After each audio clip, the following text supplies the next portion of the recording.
زن 40 ساله از تاجیکستان در ولایت لنینگراد روسیه به آن گمان بر می شود که روز 22 ایول در جریان مناقشه اویلوی به شکم کلین 23 سالش یک ضربه کارد زده است. کلین میگوید که میخواست از شوهرش جدا شود ولی این به خوشدامنش خوش نآمده است.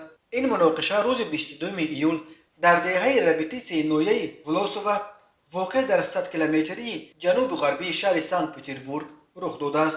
بنا به گزارش‌ها ساعت 12:38 به پلیس از بیمارستان ولاسووا زنگ زده خبر دادند که به قبولگاه این بیمارستان یک جوانزن 23 ساله زاده تاجیکستان در دهه ربیتیسی زندگی میکند خودش مستقلانه با زخم کارد از ناحیه شکمش مراجعت کرده است.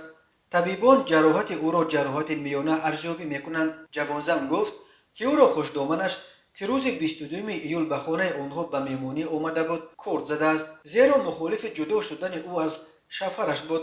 در این زمینه بین خوشدامن و کلین مناقشه برخاسته است و خوشدامن سر قهر به شکم کلینش کارد زده است. خود همان روز 22 ایول کارمندان پلیس در یک منزل در خیابان ونگسر شهرک ولاسووا خوشدامن جوانزن جبر دیده را دستگیر کردند. این زن 47 سال داشته، شهروند تاجیکستان است و با سفر خصوصی به روسیه آمده در ولایت کلوگا ثبت نام موقت داشته است. کلین او هم با سفر خصوصی به روسیه آمده بوده است. در قلمرو ولایت لنینگراد یا شهر پترزبورگ ثبت نام نداشته است.